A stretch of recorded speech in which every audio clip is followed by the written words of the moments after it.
Hi guys, it's me, Trudy Lee. How's everybody doing? Hope y'all had a good weekend.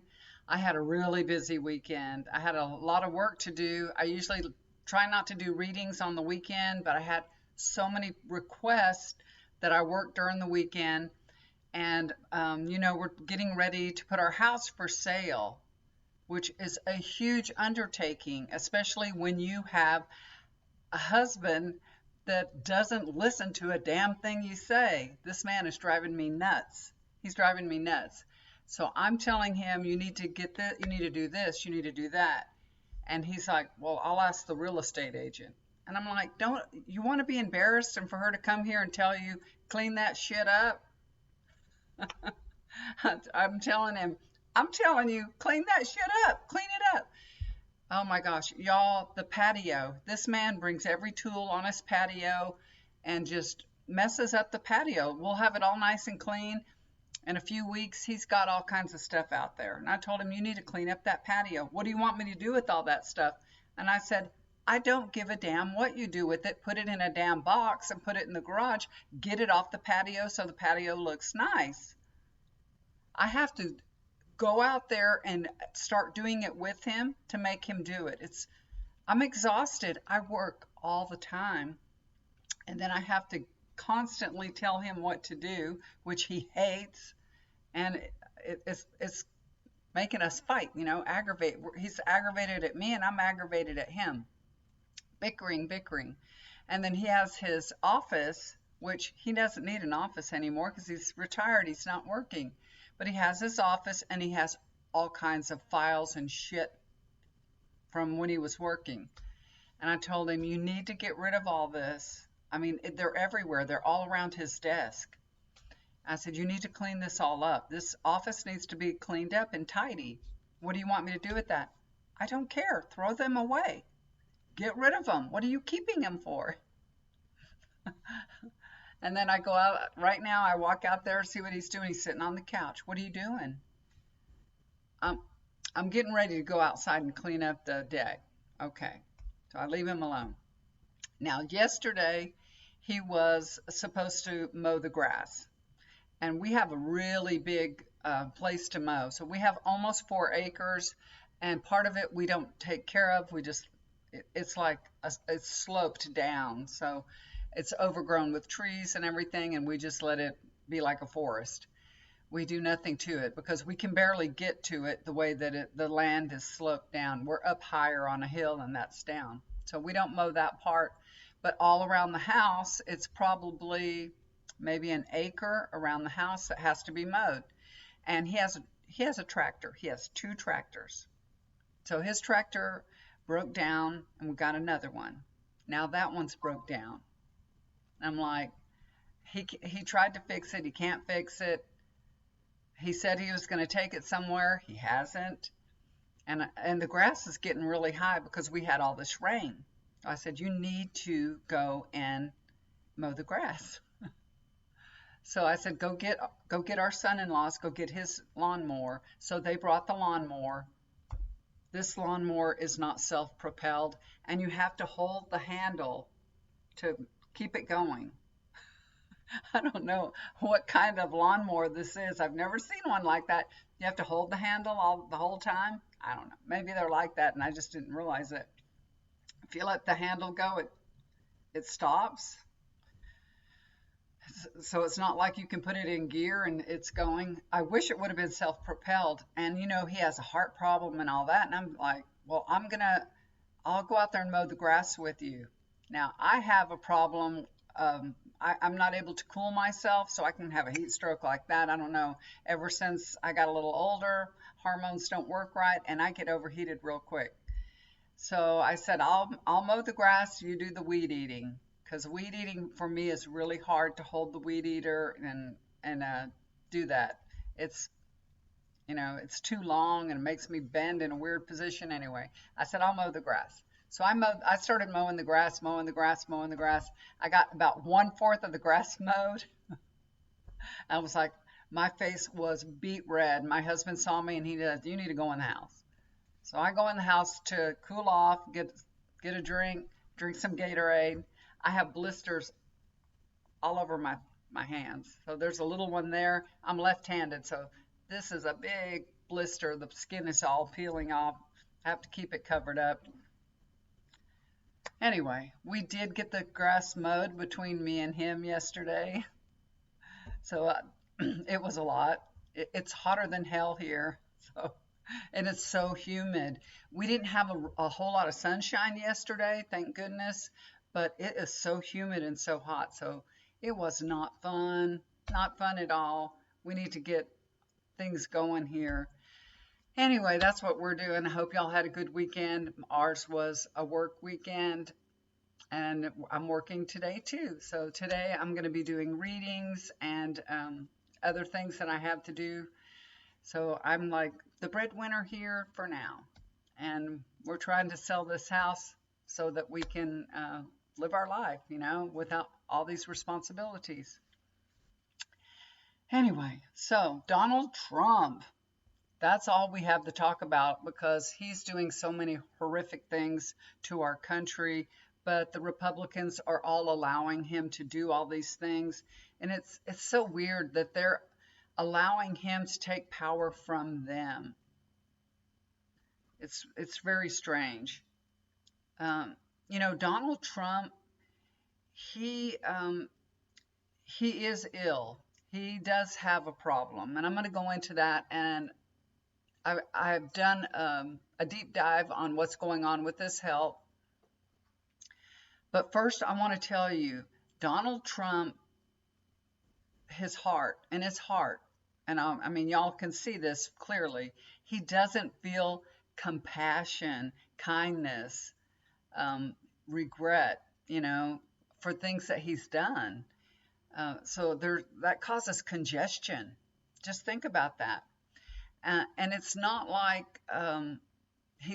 it's not like he doesn't get the kind of feelings that we all get.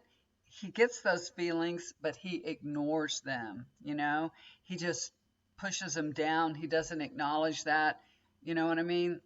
He's getting them, but he just doesn't ignore them. And he's done it for so long, ignoring these feelings, that it's just second nature to him. So what happens is the heart starts sending other signals, stronger signals. You're not listening to me, Donald Trump. So now we're going to do something else to make you actually focus on the heart. And these signals are affecting his health, his body. Like I said, problems that he just can't ignore. I always told y'all that Trump was excellent at manifesting, and he is. He really is.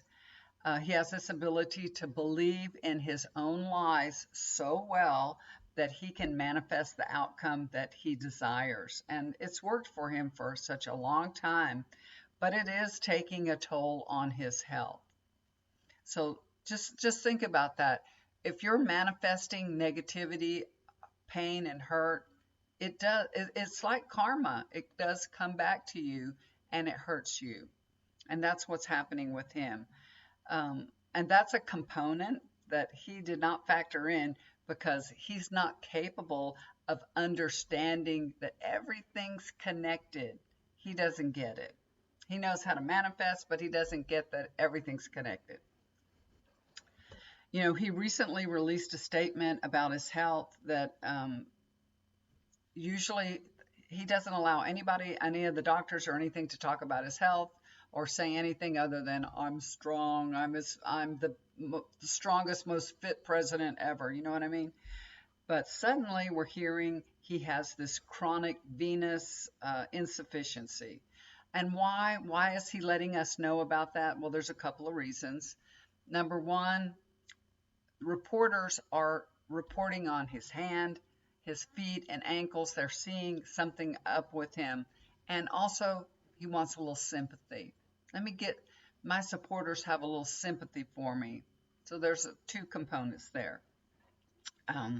So he's just using this diagnosis to explain the condition that we can see, that we can visually see. So I do believe that they picked this diagnosis because it's the most innocuous diagnosis that you could give for what's going on with him without it looking like, you know, he's in bad shape. So I feel like that's why they gave this diagnosis. But I'm not buying that. I don't feel like this is the correct diagnosis at all. Um, and you remember how he was making fun of Biden, tripping, going on the plane, falling off his bike and everything. And he made fun of Biden all the time that he's old and now that's come back to bite him in the ass. Karma, karma. He's just feeling it. He really is. And we're going to see that his health is going to continue to decline. It's going to continue. Uh, he wants to appear like this is just a vein and I'm still strong. I'm strong Trump. I'm still, yeah, he likes to do that dumbass dance, but we're going to see a decline. Um, and it's a much more serious problem than they're letting on. So I think this has to do with the heart. And he's having mental health problems too. So there's something going on here that's affecting his whole body, including his brain. Yeah, karma's definitely biting him in the ass. It really is. And then we have the Epstein situation, the Epstein list, files, whatever you want to call it. Uh, Everyone wants those to be released. Everybody in the public, that is, maybe not in the government, but everybody, the public, the Democrats and the Republicans. This is an issue we can all agree on. We want to see all the files on Epstein. We want to know, who was there, who was on the planes, who was visiting, who was coming and going, all that, all the list, all the files. And Trump at first he came out and then he attacked everybody. He attacked the public. Any reporter that would ask him a question, why would you ask such a thing? We're going to move on. And Pam Bondi, she tried to move on too, but nobody's moving on. So now Trump's telling Pam Bondi, release the files. We're going to release them. We're going to see how we can do it. We're going to ask the courts if we can release them. You're the DOJ. You can release them. They're playing a game with each other. And, she's protecting him. She really is. I saw a picture of her and Trump when she was really, really young. I don't know if that was for her or not, but it was named to be her. I think I saw it on the Midas Touch. Y'all probably saw it. Y'all watch Midas Touch. That they've been friends for a long, long time. God, why? Doesn't matter what. Why would you protect that man? Why would you protect a predator? But anyway, this is all going to backfire on them. So he said, release, the grand jury testimony. Let's see if we can release that. Well, that's not going to be enough, and that's going to just get the ball rolling. It's going to backfire on the both of them. The people see through exactly what they're trying to do. They know that she's his little lapdog, that she's covering up for him, and people want the truth. They want the truth, so they're not going to let go of this. This is going to be his downfall. He's already in bad health, and this is going to be his downfall. This is going to take him down.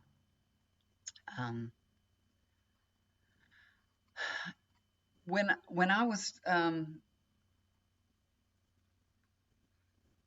getting information about this, Biden came up. And I was just like, why didn't Biden do something when he was in office? Why didn't he release all this?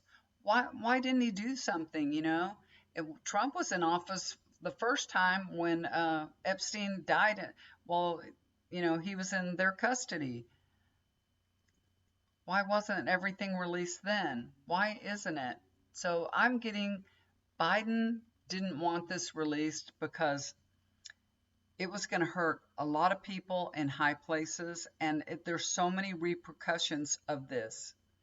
So this is going to hurt not only the people, but their families, their businesses, their investments.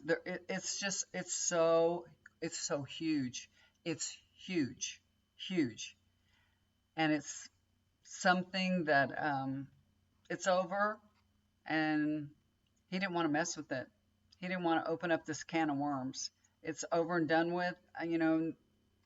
Epstein's gone, and he didn't want to release these files. He could have done it. He could have, but he wasn't willing to cause all the damage just to get rid of Trump.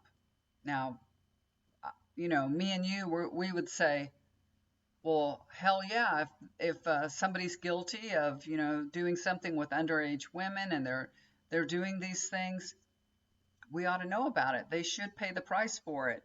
But it's more than them paying the price. It will be a lot of other people paying the price also. I think that's what I'm getting.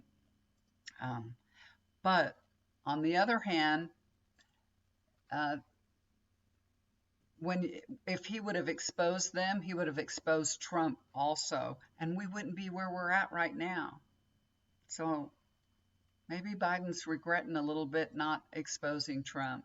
That he could have done so much more to get rid of Trump, and he didn't do it. I'm sure he has regrets now. And that's one thing about Trump. Trump was in office for 4 years, and then he was out for 4 years, and all the things he regretted, he's now getting done. He had time to look back and think about it, and now he's getting it done. So that it's kind of scary. It's really scary because he don't have any conscience, and he doesn't care who he hurts, as long as he wants to pay back all these people. And then we have Gaza still going on. It's so horrific what's going on there. It's so horrific. I do not understand how the Jewish people can stand by and let this happen when that happened to them. When horrific things happened to them, when they were tortured, when they were starved, and they're doing the same thing to others. I just don't understand how they can let that happen. And all the countries that are just turning a blind eye to this and not interceding, not doing something, they are complicit in the genocide taking place in Gaza. United States is, UK is, all the countries that are not interceding and doing something. Netanyahu, mm, I just can't believe in this day and time that something like this could happen, that that we would allow this to happen. Look what's happening in our own country. We're allowing people, ICE gathering up people and throwing them in tents and cages in Florida. Can you imagine how hot it is in those tents? Can you imagine what it's like, mosquito infested? It must be horrific. I mean, it must be horrific. So we need to just pray for those people. Just the way that you manifest, be like Trump and manifest. I know things are going to change. I know that ICE is going to be gone. I know that our judicial system is going to back up these people. I know that we're going to save these people. I know that things are going to get better. You're just going to have to believe in that. That's how we're going to manifest a different outcome. So with prayer, with thought, with belief, that's how we're going to manifest a different outcome. And it is coming. Why do we have to keep learning the same lessons over and over and over and over? I for one don't want to go through this lesson anymore. I know y'all don't either, but it just seems like there's people in this country that they have to learn this lesson over and over and over, persecuting people for absolutely nothing. They said they were going to only take violent criminals, and they're taking, even citizens have been arrested, or not really arrested, because who are these people? They've just been kidnapped and taken away. They don't even ask questions. They don't even look at documents or papers. They just say, get in the paddy wagon. They tape their hands up and everything and take them away. It's unbelievable that this is happening in this country. We all have to stand up and voice our opinion of it. Just continue calling your senators. Continue doing that on the daily, that you don't want this, that you want ICE gone. I want ICE gone. I don't want this. I do not want immigrants being rounded up like this. I don't want this to happen. We have to let our voices heard. If there's, you know, demonstrations that are peaceful, join peaceful demonstrations. But if you can't do that, you can just call your representative or your senators. That's what you should do. Okay, you guys, I got lots of work to do, so I'm going to say goodbye for now and do something kind for somebody. It'll always come back to you. I love you guys. Take care. I'll be back soon. Bye for now. Thanks for listening to my whining.